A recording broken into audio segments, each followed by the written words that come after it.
ప్రభువునందు ప్రియులారా, బాగున్నారా?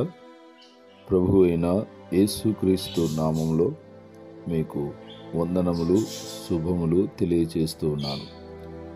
ప్రతి దినము మీ కొరకు ప్రార్థిస్తున్నాను.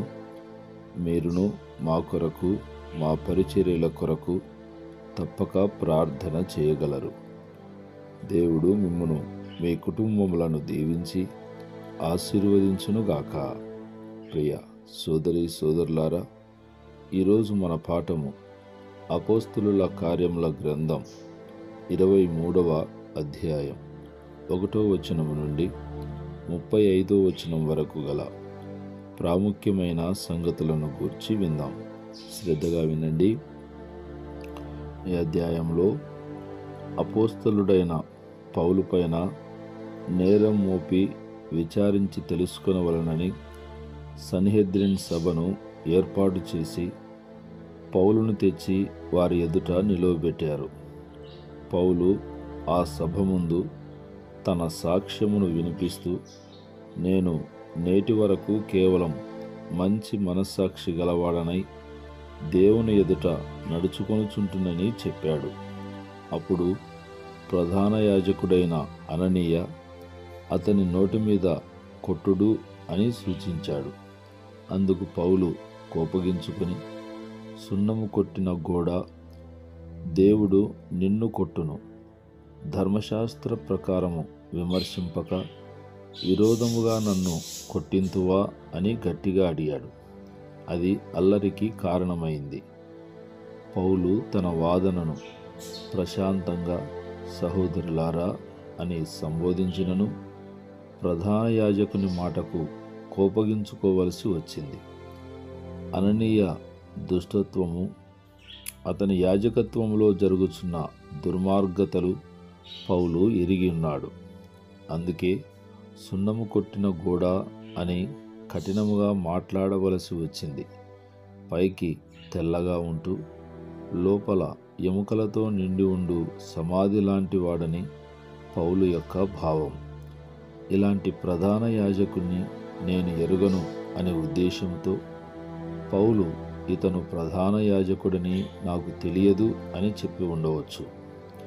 సన్హెద్రిన్ సభలో పరిసయ్యులు, సద్దూకయ్యులు ఉందురని, వారికి సిద్ధాంత భేదములు ఉన్నవని పౌలు ఎరిగి సభను పక్కద్రోవ పట్టించుటకు అనవసరముగా దుష్టుల చేతులకు తనను తాను అప్పగించుకొనకుండా తప్పించుకొనుటకు తాను పరిసయ్యుడనని మనకున్న నిరీక్షణ గూర్చియు మృతుల పునరుత్థానమును గూర్చియు నేను విమర్శింపబడబోచున్నానని ప్రకటించాడు. పరిసయ్యులు మృతుల పునరుత్థానమున్నదని నమ్ముదురు, సద్దూకయ్యులు దానిని వ్యతిరేకించుదురు. అప్పుడు శాస్త్రులు పరిసయ్యుల పక్షం వహించి పౌలులో ఏ దోషము లేదని చెప్పి సద్దూకయ్యులతో తగవులాడుటకు దిగారు. సహస్రాధిపతి పరిస్థితి చేయిజారుచున్నదని తలంచి పౌలును కోటలోనికి తీసుకుని వెళ్ళమని ఆజ్ఞాపించాడు. ఆ రాత్రి పౌలు దేవుని ఆత్మచేత ధైర్యపరచబడ్డాడు. యెరూషలేములో సాక్ష్యమిచ్చినట్లే రోమాలో కూడా నన్ను గూర్చి సాక్ష్యము ఇవ్వవలసి ఉన్నదని సూచించాడు. అయితే ప్రియ సోదరి సోదరులారా, యూదుల కుట్రలు, వారి యొక్క తీవ్రతను ఈ సంఘటన వివరిస్తుంది. యూదులలో సుమారు 40 మంది పౌలును చంపవలనని నిరాహార దీక్ష పూనారు.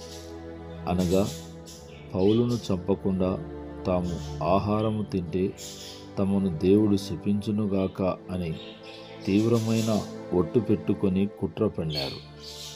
సభవారిని ప్రేరేపించి మరలా పౌలును విచారణకు పిలిపించమని, అతనిని కోట నుండి బయటకు తీసుకురాగానే చంపివేయుటకు మేమందరము సిద్ధంగా ఉన్నామని వారు వివరించారు.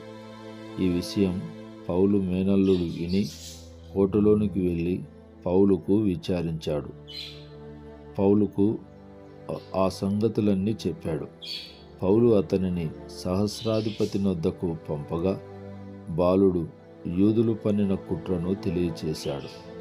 యూదులు ధర్మశాస్త్రం పేరట ఎంత అధర్మానికి ఒడిగట్టారో అర్థమవుతూ ఉంది. దేవుడు తన బిడ్డలను దుష్టుల కుట్రల నుండి తప్పించగల సమర్థుడు.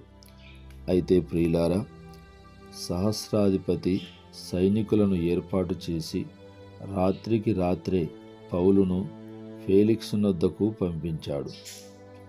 ఫేలిక్స్ అధిపతి అనగా గవర్నరు అతనికి లేఖ వ్రాసి పౌలు పైన మోపబడిన నేరము, యూదులు అతనిని చంపుటకు పన్నిన కుట్రను, పౌలు రోమీయుడను సత్యమును వివరించి పౌలును భద్రంగా పంపించి వేశాడు.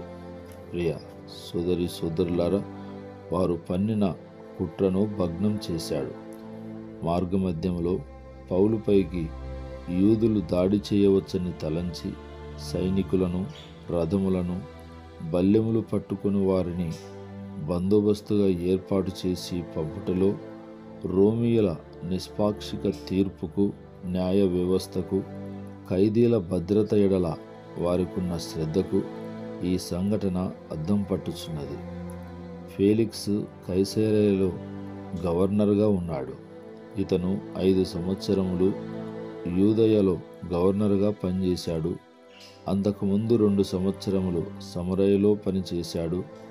ఇక 2 సంవత్సరములు అతనికి పదవీ కాలం ఉన్నది.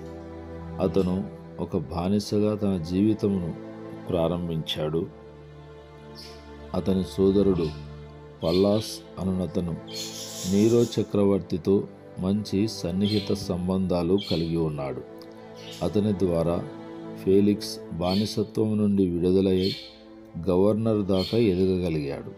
రోమా చరిత్రలో బానిస స్థాయి నుండి గవర్నర్ స్థాయికి ఎదిగిన వారిలో ఫేలిక్స్ మొట్టమొదటి వ్యక్తి.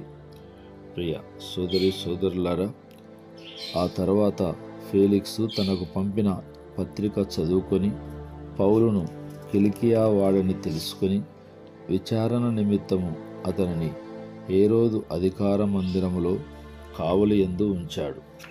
అయితే ప్రియులారా, 5 దినముల తర్వాత ప్రధాన యాజకుడైన అననీయ, పెద్దలు, తెర్తుళ్ళు అను న్యాయవాది కైసరుకు వచ్చి ఫేలిక్స్కు పౌలుపై నేరారోపణ చేశారు. అయితే ఆ సంగతులన్నీ జరిగిన తర్వాత యూదుల న్యాయవాది పౌలుపై మోపిన నేరములు అవి అసత్యములు. ఫేలిక్స్ను వశపరుచుకున్నటకు అతను పొగిడిన పొగడ్తలలో కూడా వాస్తవం లేదు. యెరూషలేము అల్లర్లతో అట్టడుగుతూ ఉంటే నెమ్మదిగా ఉన్నామని కపటముతో అబద్ధములు చెప్పుచున్నాడు. పౌలు పైన అతను మోపిన నేరారోపణలు అలాంటివే. యూదులను కలహమునకు రేపుచున్నాడు అని పౌలుపై నేరారోపణ చేశాడు. కలహము రేపినది, పురికొల్పింది యూదులే గాని పౌలు కాదు. పౌలు నజరేయుల మతమునకు నాయకుడై ఉన్నట్లు కనుగొంటిమి. అలాంటి మతమే లేదు. ఇతను క్రైస్తవ మతమునకు నజరేయుల మతమనే కొత్త పేరు పెట్టుచూ ఉన్నాడు అని వారితో అనేక విషయాలు, వాదోపవాదాలు జరిగాయి. ప్రియ సోదరి సోదరులారా, ఆ తర్వాత ఏం జరిగిందో 24వ అధ్యాయంలో మనము విందాం. ప్రార్థన. జీవము గల మా తండ్రి, మీకు స్తోత్రములు. ఈ మాటలు వింటున్న మా ప్రియ బిడ్డలను, వారి కుటుంబములను మీరు దీవించి ఆశీర్వదించమని ప్రార్థిస్తున్నాను. చెప్పుకోలేని బలహీనతలతో, బాధలతో బహుబాధపడుచున్న కుటుంబాలలో నెమ్మది, సమాధానము, ఆశీర్వాదము దయచేయమని ప్రార్థిస్తున్నాను. ప్రభువా, వివాహ వయస్సుకు వచ్చిన యవ్వన బిడ్డల కొరకు ప్రత్యేకంగా ప్రార్థిస్తున్నాను. కృపచూపి సహాయము దయచేయమని యేసు నామములో ప్రార్థిస్తున్నాము తండ్రి. ఆమేన్.